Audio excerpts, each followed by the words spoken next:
Hello students, welcome back to my YouTube channel. आज के इस रिवीजन लेक्चर में हम एडमिशन ऑफ पार्टनर का इलस्ट्रेशन नंबर 2 डिस्कस करेंगे। ऑलरेडी इलस्ट्रेशन नंबर 1 हमने डिस्कस किया था यूट्यूब पे, उसका वीडियो अपलोडेड भी है। आपने अगर वो लेक्चर देखा नहीं होगा तो प्लीज वो पहले लेक्चर देख लीजिएगा, बराबर। और मैंने एडमिशन ऑफ पार्टनर के बेसिक्स के जो लेक्चर है, पूरा का पूरा जो कंसेप्चुअल पार्ट मैंने उसमें कवर किया है, तो उसके भी 3 लेक्चर्स यूट्यूब पे अपलोडेड है, तो प्लीज वो भी देख लीजिएगा। आपको बहुत अच्छे से ये एग्जाम्पल समझ में आएंगे। यस, तो अभी हम इलस्ट्रेशन नंबर 2 स्टार्ट करते हैं। Padma and Kumud share profits and losses in the ratio of 3:2 in partnership firm. Padma and Kumud ये दोनों हमारे पार्टनर्स है पार्टनरशिप फर्म में, और इनका जो प्रॉफिट एंड लॉस शेयर करने का रेशो है 3:2 है, बराबर। इसको हम बोलते हैं सर ओल्ड रेशो। उसके बाद their balance sheet as on 31 March 2019 was as under. उनकी बैलेंस शीट हमको दी थी कि जो पार्टनर्स थे ना दोनों, उस टाइम बैलेंस शीट में क्या शो हो रहा था, कितने एसेट्स एंड कितने लायबिलिटीज थे उनके पास। तो सबसे पहले हम देखेंगे लायबिलिटीज साइड। क्रेडिटर्स कहाँ पे जाएगा सर? हम बनाते हैं बैलेंस शीट, तो बनाते हैं न्यू बैलेंस शीट, तो उसमें क्रेडिटर्स लायबिलिटी साइड में जाएगा, बिल्स पेबल लायबिलिटी साइड में जाएगा, बैंक लोन भी हमारी लायबिलिटी है सर। जनरल रिजर्व जो है वो हम पार्टनर्स कैपिटल अकाउंट के क्रेडिट साइड में डिस्ट्रीब्यूट कर देंगे। ओल्ड पार्टनर्स को जनरल रिजर्व डिस्ट्रीब्यूट करते हैं हम ओल्ड प्रॉफिट शेयरिंग रेशो में। ये चीज ध्यान में रखो, कभी भी जनरल रिजर्व का जो हिस्सा है वो न्यू पार्टनर को हम देते नहीं है। जनरल रिजर्व ओल्ड पार्टनर्स को जाता है उनके ओल्ड प्रॉफिट शेयरिंग रेशो में, बराबर। उसके बाद कैपिटल अकाउंट का जो बैलेंस है इनका, तो ये भी कैपिटल अकाउंट का बैलेंस पार्टनर्स कैपिटल अकाउंट के क्रेडिट साइड में हम पोस्ट करते हैं।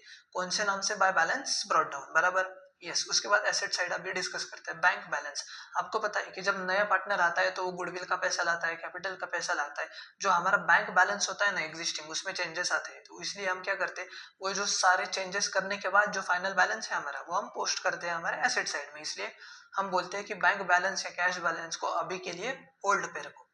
उसके बाद बिल्स रिसीवेबल हमारी एसेट है, डेटर्स भी एसेट है, stock asset, furniture asset, machinery asset and building भी हमारी एसेट है, बराबर। ये तो आपको पता चला। अभी हम देखेंगे adjustment part. On 1st of April 2019 they admitted Asha on the following terms. अभी हमारे पार्टनरशिप फर्म में एक नई पार्टनर आ रही है आशा नाम की, बराबर। तो आशा नाम की जो पार्टनर है वो कौन कौन से टर्म्स एंड कंडीशंस पे हमारे फर्म में उसको हम ले रहे हैं, वो इन्होंने दिया है। For 1/2 share in profits in future. अभी देखो, इसको फ्यूचर में जो प्रॉफिट शेयरिंग रेशियो होगा उसका, वो होगा 1/2, बराबर 1/2। तो इसके लिए आशा जो है ना 30,000 कैपिटल लाएगी एंड 15,000 रुपीज गुडविल लाएगी इन कैश। देखो ये दोनों ला रही, कैपिटल का भी पैसा ला रही है एंड गुडविल का भी पैसा वो ला रही है, बराबर। दूसरे adjustment, half amount of goodwill is withdrawn by old partners. अभी क्या बोला है कि गुडविल का जो अमाउंट लाया था आशा ने, कितना लाया था सर? 15,000 रुपीज जो गुडविल का अमाउंट लाया था, तो उसमें से हाफ अमाउंट जो है वो गुडविल का विड्रॉ कर रहे हैं हमारे ओल्ड पार्टनर्स, मतलब वो घर पे लेके जा रहे हैं। यस, उसके बाद स्टॉक जो है हमारा डिप्रिशिएट होगा 10% से। हमारे बैलेंस शीट में स्टॉक दिख रहा है कि आपको? यस, तो वो डिप्रिशिएट करना है हमको 10% से। इसको कर दो सर स्टार मार्क। आपको पता है कि जिसको जिसको एडजस्टमेंट होती है उसको हम बैलेंस शीट में स्टार मार्क करते हैं। उसके बाद मशीनरी को 5% से डिप्रिशिएट करना है, तो मशीनरी को मैंने स्टार मार्क ऑलरेडी किया है। उसके बाद आपको बोला है कि आरडीडी मेंटेन करना है अपने को 3,000 रुपीज। तो मेरे को एक बात बताओ, अभी आरडीडी मेंटेन करने बोला है, ऑलरेडी यहाँ पे आरडीडी दिया है कि नहीं सर? ये देखो आरडीडी हमको दिया है 2,400, तो हमको आरडीडी को इंक्रीज करना है और 3,000 तक लेके जाना है, तो स्टार मार्क कर दो डेटर्स को। एंड फर्नीचर जो है हमको अप्रिशिएट करना है टू 16,050 रुपीज। टू 16,015, इसका मतलब क्या होता है सर? 16,050 रुपीज अभी करंट वैल्यू है इसकी, बराबर। ऐसे नहीं बोला है कि 16,050 रुपीज से नहीं इंक्रीज करना है, बाय नहीं बोला है, टू मतलब अप टू 16,050। तो फर्नीचर की जो अमाउंट है 14,100, हमको लाना ही है 16,050 रुपीज तक। एंड बिल्डिंग को अप्रिशिएट करना है 20% से, तो इसको भी मैंने स्टार मार्क कर दिया, बराबर। ये क्वेश्चन तो आया आपको समझ में। इसके बाद अभी देखो क्या बोला कि नेसेसरी जर्नल एंट्रीज आपको पास करना है अपने बुक्स ऑफ अकाउंट्स में। अभी मेरे को एक बात बताओ कि आपको बुक्स ऑफ अकाउंट्स पे जर्नल एंट्रीज करनी है, तो हमको रीवैल्यूएशन अकाउंट बनाना होगा, बराबर। क्योंकि हम क्या करते हैं इसमें इंक्रीज एंड डिक्रीज के जो इफेक्ट्स है वो इसमें देते हैं, और उसके बाद हमको जो रीवैल्यूएशन प्रॉफिट या रीवैल्यूएशन लॉस मिलता है इसकी भी हमको जर्नल एंट्री करनी होती है। तो हमको अगर बोला होगा कि जर्नल एंट्रीज करने सिर्फ तो भी अपने को रीवैल्यूएशन अकाउंट बनाना ही होगा सर, ठीक है। तो ये चीज ध्यान में रखो। अभी मैं रीवैल्यूएशन अकाउंट आपको बना के दूंगा कि कैसे बनाते हैं, एंड जर्नल एंट्रीज अभी हम डिस्कस नहीं करेंगे। सबसे पहले तो हम रीवैल्यूएशन अकाउंट बनाएंगे एंड देन उसके बाद हम क्या करेंगे, जर्नल एंट्रीज डिस्कस करते हैं। ओके, तो आपको पेज नंबर जो है टेक्स्ट बुक 137 है शायद से, तो टेक्स्ट बुक आप ओपन करो। मैं अभी इसका कैलकुलेशन पार्ट आपको समझाता हूँ। ये देखो मैंने पूरा फॉर्मेट ऑलरेडी बनाया है आपके लिए, तो अभी हम डायरेक्टली पोस्टिंग करेंगे। यस, सबसे पहले देखो अभी क्या दिया है अपने को। अभी हमको एसेट का वगैरह कुछ नहीं करना है, एसेट साइड पे कुछ करना नहीं है अपने को, बैलेंस शीट बनाने के लिए बोला ही नहीं, तो काय को बना रहे हो, हमको सिर्फ रीवैल्यूएशन अकाउंट अपन बनाएंगे। यस, तो सबसे हम पहले देखेंगे एडजस्टमेंट पार्ट पे जाएंगे डायरेक्टली। डेटर्स को एडजस्टमेंट ही बोला था, आरडीडी जो है वो 3000 तक इंक्रीज करना है, तो हमको 2400 का आरडीडी ऑलरेडी दिया था, हमको 3000 तक लेके जाना है। मतलब क्या कि एसेट की वैल्यू डिक्रीज हो रही थी, पहले जो डेटर्स थे हमारे 60,000 रुपीज के, अभी वो डेटर्स कम होंगे और 600 से मतलब 59,400 रुपीज डेटर्स की अमाउंट हमारे बैलेंस शीट में आएगी। तो जब एसेट की वैल्यू डिक्रीज होती है तो हम इफेक्ट देते हैं रीवैल्यूएशन अकाउंट के डेबिट साइड में, बराबर। तो ये देखो, यस, टू आरडीडी कितना आएगा, 600 रुपीज, बराबर। ये समझ में आया सर आपको, बहुत इजी था। उसके बाद स्टॉक को क्या बोला है अपने को कि स्टॉक डेप्रिशिएट करो 10% से, बराबर। तो 36,000 स्टॉक की वैल्यू है, तो उसको डेप्रिशिएट करना है, तो हमको वर्किंग नोट बनाना होगा। आप अपने नोटबुक में वर्किंग नोट बनाओगे ऐसे, वर्किंग नोट नंबर 1 स्टॉक, बराबर। 36,000 रुपीज मल्टीप्लाई बाय 10/100, डिनोमिनेटर के 2 जीरो कट कर दो, न्यूमरेटर के 2 जीरो कट कर दो, 360 मल्टीप्लाई बाय 10, 3600 आपका आ गया ये आंसर, बराबर। तो स्टॉक को कितने से डेप्रिशिएट करना है अपने को, 10% से, बराबर। 36,000 था स्टॉक, तो 10% कितना आ गया सर, 3600 रुपीज हमारा आ गया। तो ये कहाँ पे जाएगा, डेप्रिसिएशन, एसेट डेप्रिशिएट हो गई तो रीवैल्यूएशन अकाउंट के डेबिट साइड में। टू स्टॉक कितना आएगा, 3600 रुपीज। यस, समझ में आया सर आपको। यस, उसके बाद नेक्स्ट क्या बोला है हमको कि फर्नीचर को क्या करना है, हमें 16,050 वैल्यू तक लाना है। तो आपकी करंट वैल्यू कितनी थी फर्नीचर की, 14,100 वैल्यू थी हमारी। तो यहाँ पे वर्किंग नोट नंबर 2 बनाओ, फर्नीचर का नाम लिखो फर्नीचर। अभी वो 1 बाय 1 करो, आप यहाँ पे कर रहा हूँ बट ऐसे आपको करना नहीं है। कितनी वैल्यू सर, 16,050 तक लाना है, और करंट वैल्यू कितनी थी, 14,100। तो करो 16,050 माइनस 14,100, तो 1950 रुपीज से हमको फर्नीचर को अप्रिशिएट करना है, बराबर। अभी मैंने कैलकुलेटर पे किया है, बट आपको कैलकुलेटर यूज करना अलाउड नहीं है एग्जाम में, आपको पता है, ठीक है। तो आपको ये सारा कैलकुलेशन हाथ से ही करना है। तो हमको स्टॉक डेप्रिशिएट करना था, और क्या हमारा चल रहा था अभी, फर्नीचर को अप्रिशिएट करना था, तो 1950 से अप्रिशिएट करना है। तो जब इंक्रीज होती है एसेट की वैल्यू, हम रीवैल्यूएशन अकाउंट के क्रेडिट साइड में इसका इफेक्ट देते हैं। बाय फर्नीचर कितना आया था हमारा, 1950, बराबर। आया सर आपको समझ में अच्छे से। यस, उसके बाद क्या बोला है हमको, मशीनरी का जो वैल्यू था, मशीनरी का वैल्यू हमें करना था डेप्रिशिएट 5% से। तो इसकी भी क्या करो, वर्किंग नोट बनाओ, वर्किंग नोट नंबर 3 मशीनरी, ऐसा नाम दो पूरा। 15,000 मल्टीप्लाई बाय 5/100, 2 जीरो डिनोमिनेटर के कट कर दो, न्यूमरेटर के 2 जीरो कट कर दो, 150 मल्टीप्लाई बाय 5, 750 आपका आंसर आता है। तो 750 से डेप्रिशिएट करना है, मतलब क्या, रिवैल्यूएशन अकाउंट के डेबिट साइड में आएगा effect. To furniture 750 rupees. Yes, आया आपको समझ में। Yes sir. उसके बाद क्या बोला है हमको, बिल्डिंग को अप्रिशिएट करना था 20% से।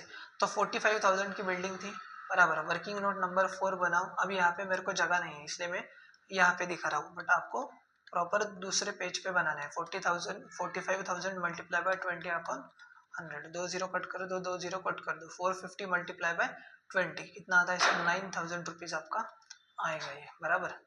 आया आपको समझ में। तो हमारा 9,000 रुपीज क्या आ गया, अप्रिसिएशन की वैल्यू। तो 9,000 से अप्रिशिएट करना है, तो रिवैल्यूएशन अकाउंट के क्रेडिट साइड में हम इफेक्ट देंगे बाय बिल्डिंग। कितना सर, 9000 रुपीज़, बराबर इतना आया। आपको समझ में कितना आया हमारा, 9000 रुपीज़ ये आ गया है। Yes sir. अभी उसके बाद हम क्या करेंगे, सारे एसेट्स इंक्रीज डिक्रीज के इफेक्ट तो हमने दे दिए। अभी हमको क्रेडिट साइड की टोटल करना है रिवैल्यूएशन अकाउंट की, और उसमें से डेबिट साइड की जो टोटल है वो माइनस करना है। तो क्रेडिट साइड की कितनी आ रही है सर, 9000 रुपीज़ प्लस 1950, ये आ रही है हमारी 10,950, बराबर। तो 10,950 माइनस कर दो 600 माइनस 3,600 माइनस 750, तो 6,000 रुपीज़ का हमारा जो है वो रिवैल्यूएशन प्रॉफिट आ रहा है। आपको पता है कि यहाँ पे जो अमाउंट लिखते हैं हम टैली कॉलम में, जो बड़ी अमाउंट होती है वो हम लिखते हैं 10,350, हमारी क्रेडिट साइड की टोटल बड़ी आ रही थी तो वो मैंने लिख दी दोनों साइड। अभी रिवैल्यूएशन जो प्रॉफिट है, टू प्रॉफिट ऑन रिवैल्यूएशन पूरा लिखो आप, कितना आ रहा था, 6,000 रुपीज़ आ रहा था, बराबर। तो 6,000 डिस्ट्रीब्यूट करना है हमको ओल्ड पार्टनर्स को, ओल्ड प्रॉफिट शेयरिंग रेशो में। उनका ओल्ड प्रॉफिट शेयरिंग रेशो था 3:2। तो क्या करो, इसकी भी आपको वर्किंग नोट बनाना होगा। तो ये देखो यहाँ पे दिखा देता हूँ मैं तुम्हें। वर्किंग नोट नंबर शायद से 4 थी ना, वर्किंग नोट नंबर 4 समझो, ठीक है। तो क्या लिखना है आपको, profit sharing revaluation profit, revaluation profit, उसमें से हम अपने को निकालना है पद्मा का शेयर, पद्मात शेयर। कैसे निकालोगे सर, 6,000 मल्टीप्लाई बाय 3/5, 5 1 जा 5, 5 1 जा 5, कैरी किया 1, 5 2 जा 10, मतलब 1200 मल्टीप्लाई बाय 3, 3,600 पद्मा का शेयर आ गया। और दूसरी कौन सी थी वो पार्टनर, कुमुद, कुमुद शेयर। ये कैसा आया अपना, 6,000 रुपीज़ मल्टीप्लाई बाय 2/5, बराबर। 5 1 जा 5, 5 1 जा 5, 5 2 जा 10, मतलब सेम आएगा बट 2,400 मल्टीप्लाई बाय हमको करना है 2। आया आपको समझ में। तो ये जो है डिस्ट्रीब्यूट करेंगे अभी हम रिवैल्यूएशन अकाउंट के डेबिट साइड में पद्मा एंड दूसरा क्या था, कुमुद, 3,600 एंड 2,400। आउटर कॉलम में लिख दो 6,000 रुपीज़, हो गया। दैट्स इट सर, अपने को यही बनाना था। ये अकाउंट क्यों बनाया मैंने, आपको समझ में आएगा। मेरे को सिर्फ बोला था कि जर्नल एंट्री पास करो सर, बट मैंने ये अकाउंट क्यों बनाया ये आपको समझ में आया क्या सर। ये अकाउंट क्यों बनाया मैंने, क्योंकि मेरे को एक बात बताओ कि जर्नल एंट्री हम करेंगे तो हमको रिवैल्यूएशन प्रॉफिट लॉस की भी जर्नल एंट्री करनी है ना। तो रिवैल्यूएशन प्रॉफिट लॉस निकालने के लिए तो मेरे को रिवैल्यूएशन अकाउंट बनाना पड़ेगा। अभी दूसरा चीज क्या बोला था उन्होंने, गुडविल का कैलकुलेशन। सबसे पहले मेरे को एक बात बताओ कि जब गुडविल लाते हैं ना पार्टनर्स, तो हम क्या करते हैं, जर्नल एंट्री, नया पार्टनर जब गुडविल लाता है तो cash account debit to goodwill account, बराबर। जब गुडविल डिस्ट्रीब्यूट करते हैं तो हम क्या जर्नल एंट्री करते हैं, goodwill account debit to old partners capital account. और उसके बाद अभी ओल्ड पार्टनर्स जो है उन्होंने घर पे गुडविल का पैसा निकाला है, घर पे ले गए, वो विड्रॉ किया है गुडविल। तो अभी क्या करेंगे, जो गुडविल सॉरी ओल्ड पार्टनर्स को क्रेडिट किया था ना हमने गुडविल डिस्ट्रीब्यूट करते समय, तो अभी वो पैसा निकाल रहे हैं तो उनके कैपिटल अकाउंट को हम डेबिट करेंगे। तो old partners capital account debit, और अल्टीमेटली पैसा बाहर जा रहा है हमारे फर्म से तो कैश अकाउंट को हम क्रेडिट करेंगे, बराबर। अभी ये गुडविल का जो डिस्ट्रीब्यूशन है ये किस में होता है, सैक्रिफाइस रेशो में होता है, ये आपको बात पता है अच्छे से। और मैंने पिछले रिवीजन लेक्चर में, मतलब जो क्वेश्चन नंबर 1 डिस्कस किया था उसमें मैंने बताया था, अगर आपको क्वेश्चन में new profit sharing ratio mention किया नहीं होगा तो आप ओल्ड रेशो को ही कंसीडर करोगे सैक्रिफाइस रेशो, बराबर। Old ratio is equal to sacrifice ratio, बराबर है। मैंने वो sacrifice ratio is equal to old ratio कैसा है इसका भी कैलकुलेशन क्वेश्चन नंबर 1 में करके दिखाया था। तो अभी इस क्वेश्चन में तो मैं करके नहीं दिखाऊंगा आपको, वो लेक्चर आप एक बार देख लीजिएगा। यस, अभी हम जर्नल एंट्रीज डिस्कस करते हैं। ओके सर, तो सबसे पहले जर्नल एंट्रीज में जनरल रिजर्व जो था वो हमने डिस्ट्रीब्यूट किया था ओल्ड पार्टनर्स को, तो इसकी जर्नल एंट्री आएगी, जनरल रिजर्व को हम डेबिट करेंगे क्योंकि जनरल रिजर्व का जो बैलेंस होता है वो क्रेडिट बैलेंस होता है। अभी इसको हम खत्म करेंगे तो अकाउंट्स में प्लस माइनस तो नहीं होता ना, तो जो माइनस करना है जनरल रिजर्व को तो इसके लिए क्रेडिट के बजाय हम डेबिट करेंगे और बांटेंगे किसको, ओल्ड पार्टनर्स को। तो ओल्ड पार्टनर्स को पैसा मिल रहा है तो इनके कैपिटल अकाउंट को हम क्रेडिट करेंगे, बराबर। 7,500 एंड उसके बाद 2 पद्मास कैपिटल 4,500 एंड कुमुद्स कैपिटल 3,000। अभी देखो ये जो 7,500 है ना इसको मैंने बांटा 3:2 में, बराबर।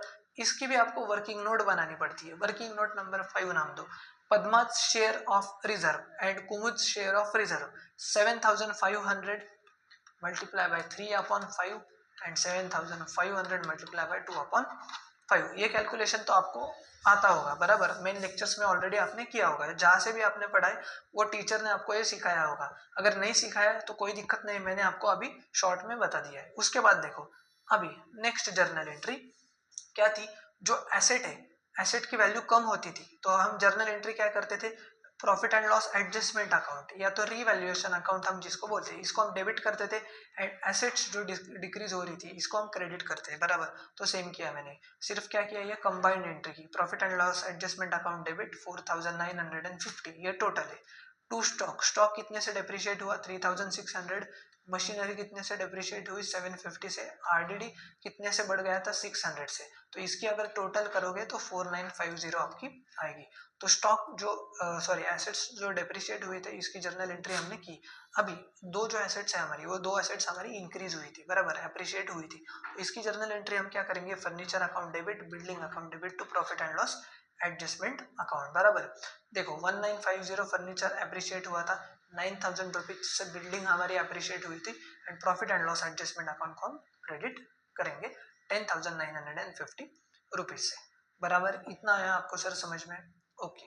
अभी नेक्स्ट ये रीवैल्यूएशन अकाउंट का जो इंक्रीज डिक्रीज का कैलकुलेशन हमने कर लिया, उसके बाद जो रीवैल्यूएशन अकाउंट का प्रॉफिट या लॉस था उसकी भी हमको जर्नल एंट्री करनी थी। तो इसकी जर्नल एंट्री हम क्या करेंगे, अभी प्रॉफिट आया था, profit and loss adjustment account debit 6000 rupees to Padma's capital 3600 to Kumud's capital 2400। ये रीवैल्यूएशन जो प्रॉफिट था हमने कैपिटल अकाउंट में ट्रांसफर कर दिया, ट्रांसफर कर दिया इसलिए कैपिटल अकाउंट को हम क्रेडिट करेंगे। ओके। उसके बाद अभी जो आशा मतलब जो न्यू पार्टनर है हमारी, उसने लाया था कैपिटल एंड उसने गुडविल का शेयर लाया था, तो उसकी भी जर्नल एंट्री करनी होगी। तो क्या करेंगे, देखो बैंक अकाउंट को debit to Asha's capital account 30,000, ये कैपिटल की एंट्री पास की and bank account debit to goodwill account, ये जो गुडविल लाया था गुडविल का पैसा उसकी मैंने जर्नल एंट्री पास की बराबर। उसके बाद अभी क्या हुआ था, जो गुडविल लाया था वो ओल्ड पार्टनर्स में हमको डिस्ट्रीब्यूट करना है, जो मैंने आपको जर्नल एंट्री बताई, गुडविल अकाउंट को डेबिट करो एंड ओल्ड पार्टनर्स को क्रेडिट करो। अभी 15,000 का जो गुडविल था वो हमको डिस्ट्रीब्यूट करना है, सर कौन से रेशो में करेंगे, 3:2 के रेशो में। तो फिर से आपको वर्किंग नोट बनाना पड़ेगा, क्या बनाओगे, वर्किंग नोट नंबर 6 गुडविल ऐसे नाम दो बराबर। फिर पद्मा का शेयर